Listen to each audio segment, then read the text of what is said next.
ముందుగా అందరికీ వరలక్ష్మి వ్రత శుభాకాంక్షలు. మరి అందరి ఇంట్లో ప్రసాదం తిన్నారో లేదో కానీ మరి అలాగే కొంచెం ముందే పెట్టాం కాబట్టి వెళ్ళి ప్రసాదం తినచ్చు భోజనంతో పాటు. సో ఈరోజు ముఖ్యంగా ఒక విషయం గురించి ఈ ప్రెస్ మీట్ ఏర్పాటు చేయడం జరిగింది. మీకు తెలుసు మొన్న బోమన్ కరుణాకర్ రెడ్డి ఇష్యూ, వెంకటేశ్వర స్వామి కొలిమైన తిరుపతిలో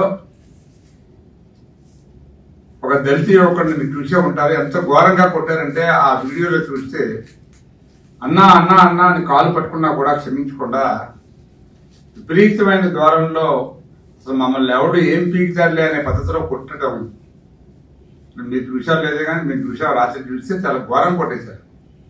ఆ కుర్రోడ్ పరిస్థితి హాస్పిటల్లో పెట్టారు. మరి ఏమైందో తెలియదు కానీ నిన్న ఎఫ్ఐఆర్ కట్టారని అంటున్నారు డెఫినెట్గా. ఎందుకంటే ఆ వీడియో అందరూ చూశారు కాబట్టి ఇక వాళ్ళ మీద చర్య తీసుకోకపోతే ప్రభుత్వానికి చేతగానట్టే అని మాట్లాడతారు ప్రజలు. నిజంగా ఆ వీడియో చూస్తే అంత ఘోరమైన మరి దౌర్జన్యం జరిగింది అక్కడ. ముఖ్యంగా కరుణాకర్ రెడ్డి కొడుకు మరి విపరీతమైన ఆగడాలు.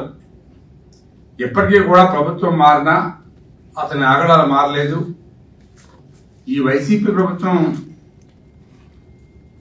పేదల ప్రభుత్వం, నా ఎస్సీసీ నా బీసీసీ అని చెప్పి ఎప్పుడూ కూడా ప్రతి సందర్భంలోనూ మాట్లాడిన నాయకులు కానీ వాళ్ళలో ఉన్న ఇతర పెద్దలు కానీ మరి ఇది గమనిస్తున్నారో లేదో మాకు తెలియదు కానీ సమాజం అంటే దళితులు అంటే ఎందుకో మరి అంత చులకన. నోటితో ఒక మాట చెప్తారు, చేతితో దెబ్బ కొడతారు. ఇంత ఘోరమైన పరిస్థితిని మనం ఏ ఊర్లో కూడా చూడలేదు. పైపెచ్చు కరుణాకర్ రెడ్డి గారు మీరు చూసే ఉంటారు, ఎప్పుడైనా సూక్తులు చెప్తా ఉంటారు. నిజంగా అతనే ఒక బ్రాహ్మణ పండితుల్లాగా అసలు తిరుపతిలో నేనే ముఖ్యమైన పండితుని అనే పద్ధతిలో మాట్లాడి మరి ఆయన కొడుకుల చేత ఇటువంటి దౌర్జన్యాలు జరపడం అనేది చాలా అన్యాయం. దీన్ని మేము తీవ్రంగా ఖండిస్తున్నాం. రేపు రాబోయే రోజుల్లో మరి ఈ కూటమి ప్రభుత్వం చూస్తూ ఊరుకుంటుంది అనుకుంటే మీ అంచనా తప్పు అవుతాయి. మేము మీలాగా ఎక్కడ పడితే అక్కడ ఎవడు పడితే ఆడు ఏది పడితే చేస్తామనుకుంటే కాదు. సమయం వస్తుంది, తప్పు జరిగితే డెఫినెట్ గా ఆ తప్పుని సరిదిద్ది తప్పు ఎవడైతే చేస్తాడో వాడిని తప్పనిసరిగా శిక్షించే ఏర్పాటు చేస్తాం. ప్రభుత్వం ఇందులో ఎటువంటి మొహమాటం లేదు కాబట్టి మీరు మరొకసారి మీ పార్టీ పెద్దలు కానీ మీరు కానీ ఇటువంటి చర్యలు చేసేటప్పుడు చాలా జాగ్రత్తగా ఆలోచించుకుని ప్రజలు అంటే మీకు ఎలాగూ భయం లేదు.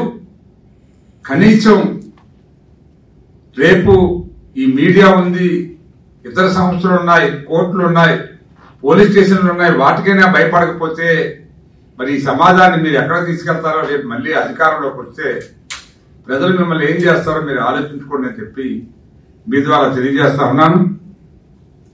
ముఖ్యంగా ఇందులో చిన్న విషయం, చిన్న బాకీ ఉందని చెప్పి తీసుకొచ్చి బాకీ కడతావా కట్టవని అడగకుండా ఈ చిన్న బాకీ కోసం విపరీతమైన దూరంలో దౌర్జన్యం చేసి కొట్టి హింసించి బహుశా అతను చాలా విపరీతమైన గాయాలతో బయటకు కనబడకపోయినా లేవలేని పరిస్థితిలో ఉండే ఉంటాడు.